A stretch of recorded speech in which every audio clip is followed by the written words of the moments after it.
Okay, Sadio Mane is going to be out for up to 6 weeks. He's picked up a hamstring injury while on international duty with Senegal. He's substituted in the 89th minute. They topped their group, but they've got crucial games coming up. Am I asked? No, I'm not asked. I'm asked about Liverpool Football Club. I'm asked about us being hamstrung by hamstring injury to Sadio Mane. This is gutting. I mean, you know, Liverpool with Sadio Mane in the side averaged 2.2 goals a game. Without him, 1.6. You know, it doesn't sound like a lot, but it absolutely is when you've got a defence that's as leaky as ours. And, you know, let me know your thoughts in the comments section. I'll be getting to them, of course, later on. But we've got difficulties. Obviously, you know, we've struggled so far this season. We've not been taking our chances. I think Sadio Mane has scored 3 goals probably in 5 games, I think, so far this season. You know, we struggled when we missed him after his red card against Manchester City. We struggled last season when we got 1 win in 7 when he was at the African Cup of Nations last season. And we know what this Liverpool side looks like without Sadio Mane, who's, for me, our best player. You know, he's so dynamic, he's so forthright, he gets into the box, he scores goals, he sets them up. Everything we do is sort of based around his pace. Now, we're fortunate in that we strengthened and we brought in Mo Salah in the off-season, and you know, we'll still have pace on one side, but what will Liverpool do? Can you see them just going to Phil Coutinho playing on the left and trying to link up with Firmino like he did so well in big games and has done so well in big games throughout his career, especially with Manchester United, Tottenham and 2 massive games against Maribor in the Champions League coming up? Or are we going to trust the new signing who's had a poor start in Alex Oxlade-Chamberlain? Now, is Chamberlain the right guy to fill in on that left-hand side? Can he give us exactly what Sadio Mane has given us this far through his Liverpool career? I'm not so sure. Is it too soon? Do we need him to you know, gain a little bit of confidence and stuff? For me, I think the likely thing that we're going to see is for Coutinho move back out to the left-hand side, Mo Salah play on the right-hand side, and Firmino play through the middle. But you know what? We bought Alex Oxlade-Chamberlain for this. This is why we bought him, a pacey winger to replicate everything that our other wingers can do. And, you know, he's not had the best start so far to his Liverpool career. And I'm fed up of Arsenal fans, quite honestly, just going on and on and on and on and on about him. Like, but, you know what, maybe it's his time to step up and shine as well. So I'm going to get into the comments briefly. Here we go. Let's start it off with TSEHM, we are fucked. Not the real Steven Gerrard. What the fuck, man? Fucking bullshit. Wow. And this is why we hate international football, isn't it? Because, you know, we always seem to get this type of a thing. Now, I woke up this morning, the first thing I did was check how the Brazilian boys were doing. You know, Phil Coutinho, I think, was substituted for Roberto Firmino in last night's game. They both come through unscathed. If anything had happened to them too as well, we'd massively be struggling. I mean, we're going to struggle anyway. We've got some huge games coming up this month. And, you know, for our top 4 challenge, it could be crucial this month for us. Okay, that's us fucked, says Stephen Curry. We're in big trouble this season, says Jamie Howsam. When does Lallana come back? I mean, there's no return date for Adam Lallana yet. It was supposed to be November, so we've still got a month without him. We're going to have Sadio Mane missing for probably up to 6 weeks. I mean, it's probably likely that it's 4 to 6 weeks. You know, hamstring injury on somebody as pacey and as explosive as Sadio Mane could be difficult even when he comes back into the side. There's that trust that you need to build up with your muscles and stuff. Matthew Peters, remember what happened last time Sadio was gone? I do. It's not good. Yeah, Hookbuster 5 says Coutinho, Firmino, Salah. I think that's probably the likely way that we're going to be doing this.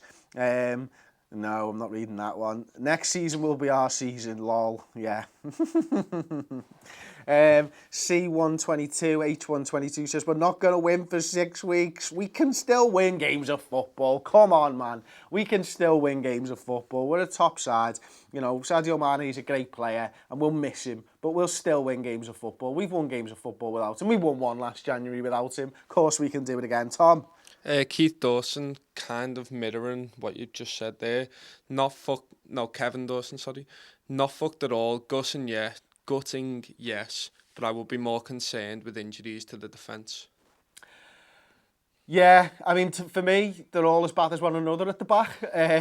So I'm more gutted about Sadio Mane. But, you know, you're entitled to your opinions. I mean, saying that, if Matip got injured, yeah, we're Clavin and Lovren in it, aren't we? And that's not great. Like, and we've got Manchester United at the weekend, and it's going to be a massive game. Like, is Jose Mourinho going to park the bus? How are we going to deal with Romelu Lukaku, Enric Mkhitaryan, Juan Mata? Martial or Rashford. I mean, they've got some big players and our defence ain't that good. Let's just hope that Mourinho decides to park the bus this time and not go all out. But you know what, as I say, we've won games without Sadio Mane, we won games without him in the side, we've won games with Phil Coutinho playing left wing, we've won games with Firmino playing up top. We can still win games of football, it just makes it much more difficult. And you know what, it's about that midfield three for me, and this game's always about that midfield three, and it's likely that it's going to be Henderson, Wijnaldum and Chan now, I'd guess. And that's probably where they're weakest, you know. And I say this because they got a £90 million man in Paul Pogba, who's fantastic, by the way. But Fellaini's injured for them. You know, who's going to partner Matic? It's going to be a bit of a struggle for Manchester United in the centre of the park, and I think that that's the area of the pitch that we can really dominate. I think the pacey wingers, listen, whoever takes over from Sadio Mane is probably going up against Valencia. On the other side, you look at Mo Salah maybe against Daley Blind. I think he's got him all day for pace if he plays left back and stuff. So, and then it's about Roberto Firmino making sure that Jones is occupied and, you know, still creates that space for whoever it is. Are we hoping for a Phil Coutinho worldie? Of course we are. But there we go, we always do, don't we? Michael Toth, Chris, any hopes for Sturridge? None in this game. I don't see it as the right type of game for Daniel Sturridge, but look, listen, if you wanted to get him into the side, you're moving probably Roberto Firmino to left and you keep him Phil in the centre at that point. That seems a little bit weaker to me, personally. Okay, Coutinho left, Sturridge, Salah, says Uma Raja. Yeah, okay, I mean, that is an option, isn't it?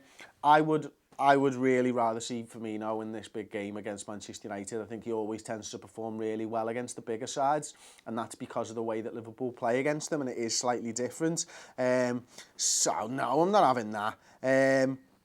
Mourinho won't park the bus. His team is in sublime form, man, says Sanket Sama. Listen, I've been watching, and I'm sure you have as well, but Jose Mourinho win leagues on parking the bus against the big sides and snotting the little sides. That's his MO, that's what he does, that's what he's always done, it's how he wins leagues. I can't imagine that he's going to go all out and egotistical on us and think that he can absolutely smash us. Like Manchester United have been smashing teams that late on in the games, generally speaking, where they're putting goals past them as teams are starting to come out. Liverpool get the first goal in this game, could be very different. You know, you're looking at trying to break on them with Mo Salah and seeing how they have to get back into it. Listen, we're playing at Anfield. The atmosphere is always amazing at Anfield. We've got some great content coming up, actually. We've done a video with Radio Gaz from Full Time Devils. We'll be doing the starting 11 prediction show. We've got Nina Cows. We've got Mel Reddy, in today to film the Uncensored Match Build-Up show. So there'll be loads of talk about Manchester United. Right now, I'm just gonna pray for Sadio, and if we can have that as a little hashtag, that'd be great. Go on, Tom. Oliver Frisbee keeps asking, would Ben or Wilson to get a chance? And someone else said maybe Kent gets recalled.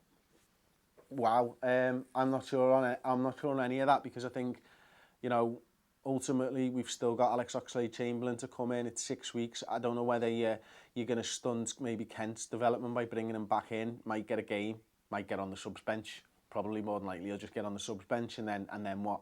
Then he sits there for the rest of the season. It is certainly an option, I agree with that. Is Mane injured? Yes, hamstring injury, 6 weeks, hence the video.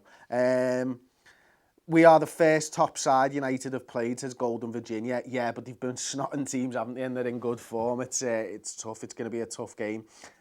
Blue plays games. I'm a United fan, but I always come here before our Liverpool fixtures because Redmen is class, to be honest. Nice one, man. I appreciate that. That's really good. And not your usual mank troll. I like that, and I like the fact that people outside of this football club can watch us and enjoy our videos. You know, ultimately, at the end of the day, we've got our rivalries and stuff, but we do follow the same sport. We're similarly wired. Some of us support good teams, me. Some of us support bad teams, you. But equally, we're just football fans at the end of the day, isn't it? And there's no need for the acidic banter. I think a lot of the times, you know, the social media and certainly YouTube and everything is brought up around football. It's like you want to make somebody else feel bad. Like, go about your day and make yourself feel good. And if you feel good by making people feel bad, then you're a bit of a tit, if you ask me, and you're not worth my time. But people like you who've just commented, mate, I appreciate that. It does make me feel better. Man like Rafa said Martial on the left, dummy. Martial, is a fantastic player, isn't he? You know, I still don't think of him as a left winger. I think he's going to end up maybe one day as a striker. I think he'll be much better there, but I can see why Manchester United are utilising him over on that left-hand side. I'd rather have Sadio Mane in my side than Antonio Martial, though, that's for sure. Any news on Danny Ings? This is Michael Toth. Not at the moment. I saw an Instagram post. He looked like he was on holiday. He looked like he was enjoying himself, and why wouldn't you? He's got all the money in the world, and he's good at the footy. And if I had loads of money and I was good at the footy, I'd be a happy chappy too. Muppet Fish says, when's Lallana back? I think it was November. It's all gone quiet on the Adam Lallana front, really, hasn't it?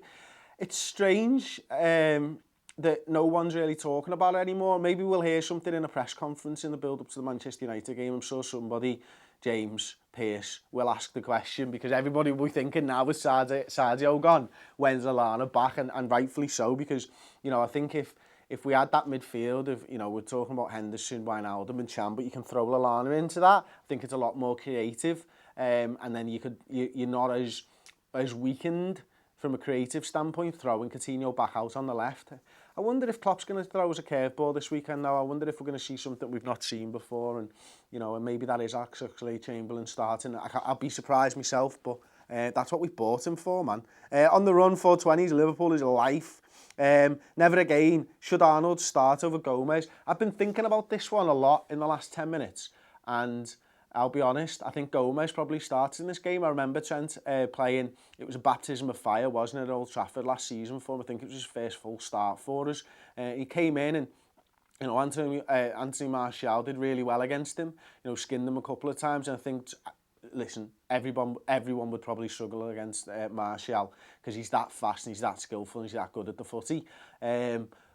I'd expect us to go with maybe Joe Gomez this weekend and see how he fares against him, because I think he's a bit more defensively sound. I think you're not going to get the quite as good offensive play out of Joe Gomez, but I think, you know, when we're coming up against such a strong side in attack as Manchester United, maybe the safer option is to go with Joe Gomez and let your creative players go out there and try and break Manchester United down without using both fullbacks. You know, I expect it's probably going to be Gomez on one side, Moreno on the other. And I think Moreno's going to have that licence to go forward during the attack. He's got a good rapport with Phil Coutinho, and see if we can attack a little bit more down that left-hand side and cause Valencia trouble, who, you know what, he was their player of the season last year. Antonio Valencia gets frowned upon as a right-back. He's a very good right-back, and, you know, I used to sit the row behind the players. Going back a few years, 13-14 season, my season ticket was literally the row behind the subs bench, and you'd get to see these players close up. And I remember hearing Kolo Touré talking about Valencia, because he was over on this right-hand side, like 10 yards away from me. Antonio Valencia's hench, absolute hench, like. And Kolo said someone missed a header against him or something like that, or got pushed off the ball, and Kolo turned around to someone else on the bench and was like, he's one of the strongest people I've ever seen. Like, he's and you know, when a centre back saying that about a winger at the time in Valencia, now he's a right back, you can see why he's got that skill set to do well at that right back. Paul Kelly says the Ox is useless. I don't think he's useless. Listen, he's not had a good start, but has he had more than 270 minutes for us? I'd be surprised. And I think we're just too quick to judge people sometimes. You know, we've spent a lot of money on, of course, I get that. And maybe he's not the player that we all wanted, but I was happy to see Oxlade-Chamberlain come, and I think he's a good footballer. I think he's got talent. I think he can be harnessed into this system. He's come from an Arsenal system that's very, very different to Jurgen Klopp's system, although we both like to pass the ball. That's almost where the similarities end. And, you know, at times when he played for Arsenal, he's the only guy running around, but now he's got to realise that, you know, when you're pressing as a Liverpool side, it's not just about you. You can't go on your own. It's a team. It's very much a team game when we press. You know, it's about covering off people. If somebody else goes, you've got to cover that space, or you've got to cover a certain lane or something like that, and that takes time. You know, it's a very difficult system to come in. You know, we saw against Tottenham when Jurgen Klopp's first game. You know, we were running around like headless chickens, and that's completely different to how we play now, and we're not expending as much energy this season as last season, and whether that's planned or that's a failure on Klopp's behalf. I'm not 100% sure yet. I think it's probably a little bit more planned because, you know, we've got 2 games a week. We need to make sure that we can go every single week, twice a week almost, to make sure that we've got those energy levels. And I think we're just sitting within ourselves a little bit such that we can carry on and keep going and grind out results, hopefully, as the season goes on. But anyway, there you go. That's been the news show for today about Sadio Mane's injury. Thanks very much to everyone watching live. If you're not, you're watching on demand, thanks very much. Drop a like on the video, of course. Leave a comment, let me know your thoughts on the Sadio Mane injury and how Liverpool are best approaching games without our talismanic Senegal winger. Yeah? Thanks for watching, and I'll see you next time on the Redmen TV.